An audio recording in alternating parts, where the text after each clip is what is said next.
Hi everybody, it's Geordie from Geordie's Cards. Thank you so much for joining me today. I am creating a cute underwater scene using some products from Pawsome Stamps. These little fish images, there's a whale in there as well, are just so cute. So this is the set I'm using. It's called Birthday Fishes and I absolutely love it. So I really wanted to have a play around with it today. So I'm starting out with some Distress Oxides. I'm using Evergreen, Bough, Salty Ocean and Chipped Sapphire. And I've just smooshed them down onto my Make Art station, sprayed them with some water, and now I'm using some Bristol Watercolour paper, and I'm just picking those colours up with the paper. There's no rhyme or reason to this. I'm getting quite messy. I've not got a plan. I just knew I wanted to use these colours to create a kind of ocean, watery background. And yeah, just having a bit of fun with it. So once I've kind of got a layer down as a base layer, I'm going to dry it with my heat tool. And I'm going to then go back in with some more colour. Now, the key to this technique, and I'm not an expert at it by any stretch of the imagination, but is to use a decent watercolour cardstock, because you really want to go in and create layers of colour. So it's important that you've got a cardstock that will withstand layers of watercolour being added to it over and over again.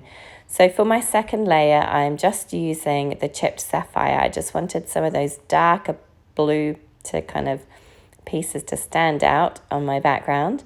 Going ahead and drying that off again with my heat tool, and then I'll wipe that up, and then I'm just going to go in with the Evergreen Bough, because I just wanted some of that greenish kind of colour to stand out as well.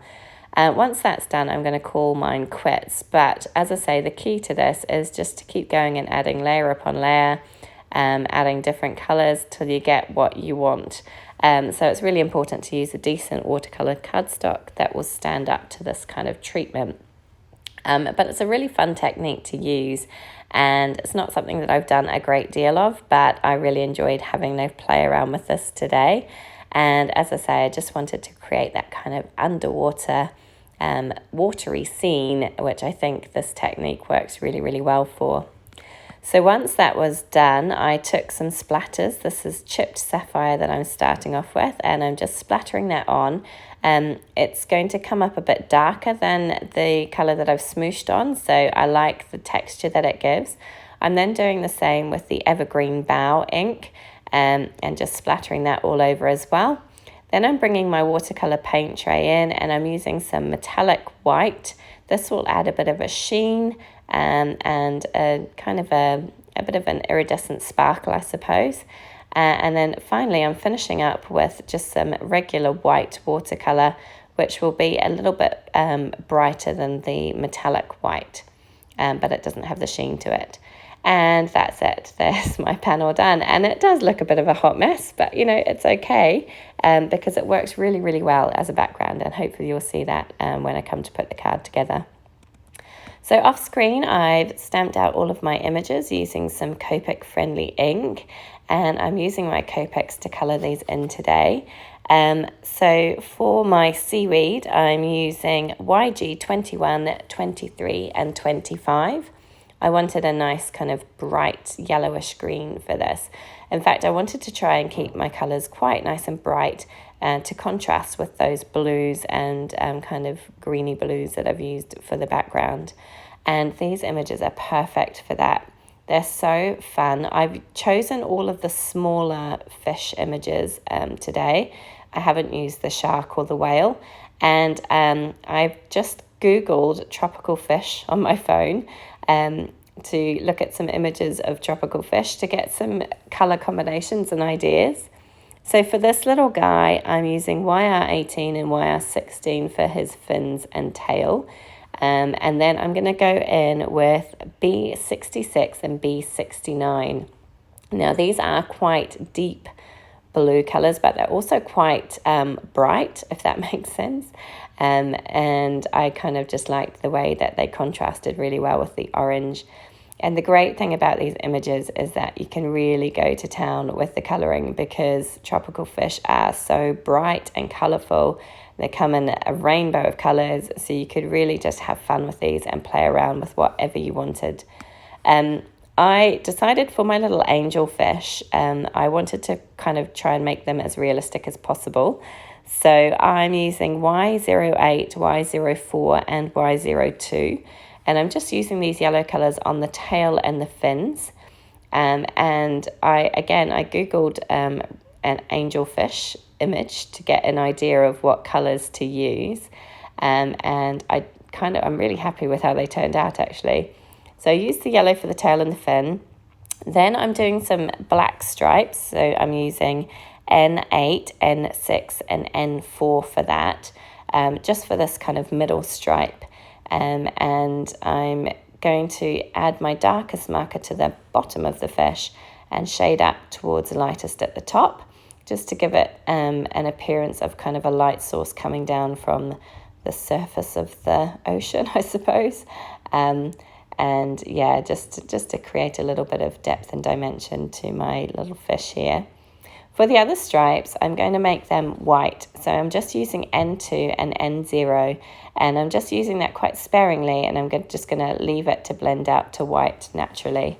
And I was quite happy with how those turned out. I coloured the other two that I'd stamped out off screen, but I did them exactly the same way. For this sky, I'm using those same blue markers, B66 and B69. And I'm going to do the tail and fins in these colours, and I'm also going to do the alternating stripes in these colours as well. I didn't really know what kind of fish this was. I just kind of, as I say, Googled some images and got some ideas. I'm not trying to be completely accurate. I just kind of wanted to play around a little bit and have a bit of fun. My angelfish, I really wanted to be kind of the stars of the show, so I really wanted to try and colour them as accurately as possible, but with these other guys, I'm just kind of having a bit of fun and playing around. So with my other stripes, I'm using BG34 and BG32, and I really like these colours. They're kind of a nice bluish green, and they contrast nicely with that brighter dark blue, and I just really like the way that looked. I'm really sorry, my voice is still not 100%. I am feeling a lot better, but I've still got a bit of a croaky voice, so thanks for bearing with me during this time of sickness. I'm really hoping that I can get completely over it soon. So onto my lionfish. Now, again, I Googled lionfish, and I tried to get colours that were fairly similar to the real life thing. So I'm using E99, E97 and E95. Again, just placing that darker shade towards the bottom and blending up towards lightest towards the top of the fish. Then I'm using N8, N6 and N4 for a couple of the stripes on my fish. And again, this is by no means a completely accurate depiction of a lionfish, but I wanted to try and get it looking as close as possible to the real things, because they are really amazing, beautiful creatures. So for these kind of mane-like fins, I'm using those same E90 markers. I went a little bit outside the line there, so I just used my colourless blender to push that colour back out again. And once I've finished shading in these, I'm going to take my N8 marker and add some stripes to these fins. Because when I Googled the images, they had these kind of black and white stripes on them. I'm not going to add white. I mean, you could do with a white jelly roll pen, but I just stuck with black stripes, and I thought that that was quite a striking look anyway, and just left it at that. I did the same with the tail and the other two fins. So I used those E90 markers as kind of like a base colour, and then added some black stripes using my N8 marker. And again, I think you could definitely add more. I was quite nervous about doing this because I didn't want to kind of ruin the images. So I kept them fairly basic and simple. But I think it would look really, really cool with more stripes and effects on it. But I was just a bit nervous about making it too detailed because I was worried that it wouldn't look very good. But in the end, I'm happy with how they turned out. I coloured my other little fish in exactly the same way, only I reversed him. So he's facing the opposite way. So I've got one facing left and one facing right. And these images are perfect for that because they can kind of rotate without looking odd. For this long skinny guy at the top, I'm using those BG markers, BG34 and BG32. I see quite a lot of these guys swimming around in the sea around Abu Dhabi. I'm not sure what they're called, but they're generally silver.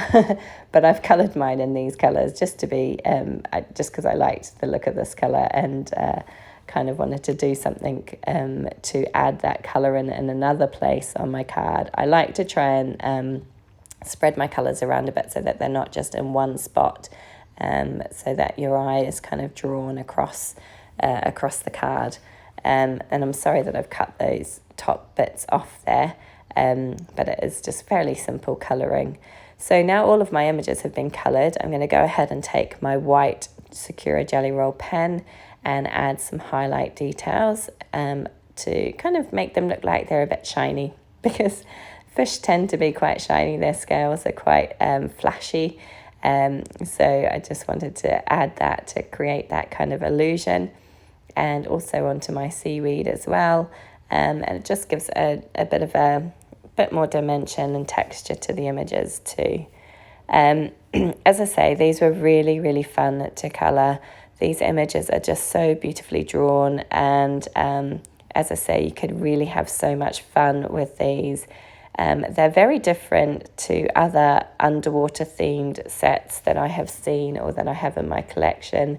The fish are really quite realistic, and if you were a much better artist than I am, I'm sure that you could create them to look really realistic. I'm not that good an artist, so I just did my best, but I had loads of fun colouring these in. So I've gone ahead and cut them out off camera.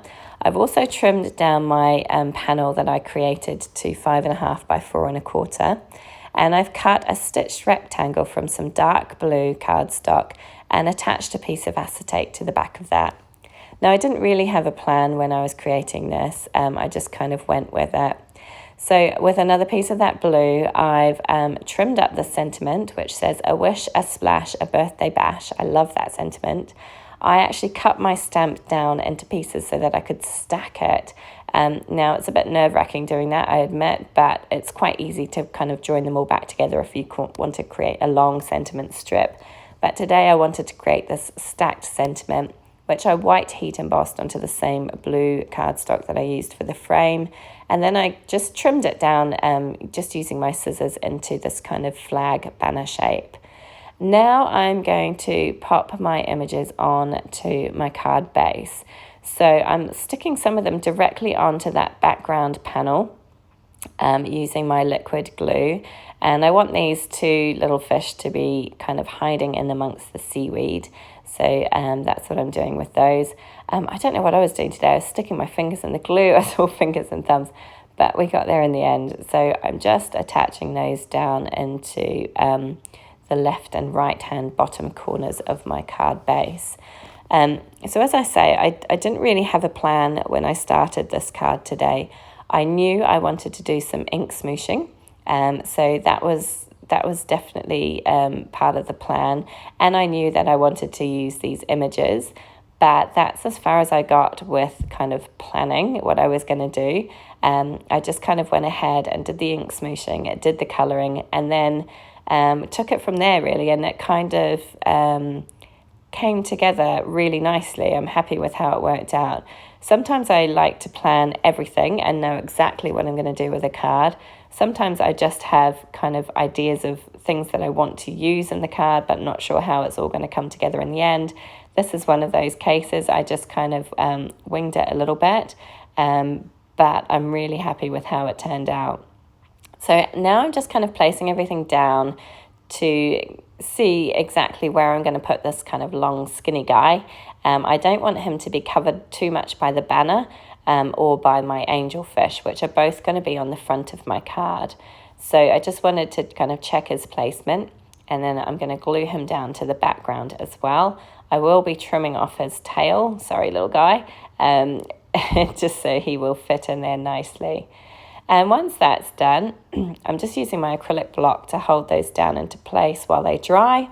And then I'm going to work on the front piece. So I decided to create a shaker card. I've been really enjoying making shaker cards lately, and now that I have kind of got a bit of a stockpile of sequins and things to use as shaker elements, it's a lot of fun. So I'm using these foam strips to line the edges of my kind of frame, if you like. And I'm just making sure that they're all kind of butting up quite nicely so that there's no gaps where the sequins and shaker elements can kind of fall out. So once that's done, I'm going to go ahead and take my powder tool to everything. So I'm using a powder bag for the background images. Just because I've used liquid glue, I don't want it to kind of be seeping out and my sequins to stick to it. I want them to be able to move around. And I'm also taking my kind of powder brush to the edges of my double-sided foam tape. I haven't removed the backing paper, but just to remove the stickiness. I've now got these gorgeous Pawsome Stamps sequins. These are in sparkling mint. And I'm also using a few different little iridescent bubbles that I had in my stash. And that's going to be my shaker mix. So again, I don't like to use a huge amount of shaker elements in my cards. I know some people like to really stack them full. I don't like to do that. I like them to be a little more sparse just because, I find that they shake around and move and you get a better sound when you've got less in there. And also because I don't want to cover too much of my images or my background. I want you to be able to see that because, you know, kind of worked hard on those, so I don't want them to be completely covered up. So that's what I like to do. I don't like to use a huge amount of shaker bits. I just like to have a generous but small amount, if that makes sense. Enough that you can definitely shake them around and make them move, but not so much that they're really kind of chock-a-block in there. So once that was done, I attached my frame to the base so that my shaker card or shaker front panel is all assembled, and now I'm just adhering my other little elements on with liquid glue. So the banner is in the kind of top right hand corner, and my 3 little angelfish are going to be swimming in the foreground at the kind of top left hand side towards the center as well. And that is that panel completed. But you will notice that I don't have my lionfish on here. And after working so hard to colour them and being quite happy with how they turned out, I thought it was a shame not to use them. So what I have done, I'm just adding a little bit more glue there, by the way, because that banner wasn't sticking down properly. So what I did was I took another of those dark blue cardstock panels. This is slightly larger than 5.5 by 4.25 because I knew I wanted to trim down one of the edges, but I wasn't sure where, and I did that later on. And I'm using these kind of scraps, these strips that I have cut from that smooshed background that I had created. So my cardstock, when I initially created this smooshed background, was quite large. I trimmed it down so that I had a 5.5 by 4.25 piece for my shaker card, and I have these bits left over. So what I'm doing is I'm adhering these strips, when I'm not dropping it, onto this kind of dark blue panel. Trying to do that relatively straight, so I'm using my grid mat to help me there, and I'm just popping them down, and they are all different widths. They're not, you know, kind of all the same size, but I kind of liked the way that looked. And like I say, I had no plan to make 2 cards today. I just didn't want to waste this beautiful background and these lovely lionfish. So this is what I decided to do. So once I'd glued those down with my liquid glue, I took my scissors and trimmed them off so that they were equal to the edge of the card on both sides. And then I had a scrap of blue cardstock. It was just a small strip of blue cardstock from trimming down my other pieces. And funnily enough, it fit this sentiment perfectly, which also comes from the stamp set. It says, sending you a little wave. And again, I just created a little flagged end using my scissors. And I'm going to prop that up on some foam tape. And I'm going to prop it up so that the edge, the straight edge, is lined with the right-hand side of the card. And the little kind of waved banner edge is on towards the left. And then I'm going to use these little lionfish to create a little scene on here as well. And I got a couple of bits of seaweed that I'd coloured as well. And I just thought, why not use everything up? And I'm really happy with how this turned out, actually. In fact, I'm not sure if I like it more than the shaker card. I can't decide. I'm very happy with how both turned out, but I guess the fact that I wasn't planning to do this, and it just kind of was a bit of a happy accident, I suppose, as Bob Ross would say. And I'm really happy that I was able to use up all of the pieces that I had created today. So in the end, I created 2 little cards, and they turned out really, really sweet, and all just from one stamp set. So lots and lots of fun. So off camera, I created some card bases for these. Both of these are standard size card bases at 5.5 by 4.25. I stamped them with a sentiment and image from the same stamp set. So I've not introduced anything else. It is literally just this gorgeous stamp set by Pawsome Stamps. I had a little bit of trouble with my glue, so I reverted to a different one, which then smooshed out everywhere and I made a bit of a mess, but we got there in the end. And so I'm just attaching these card bases onto my card panels, and then that's it, cards completed. So obviously one is a landscape and one is a portrait card, and that's really the only difference.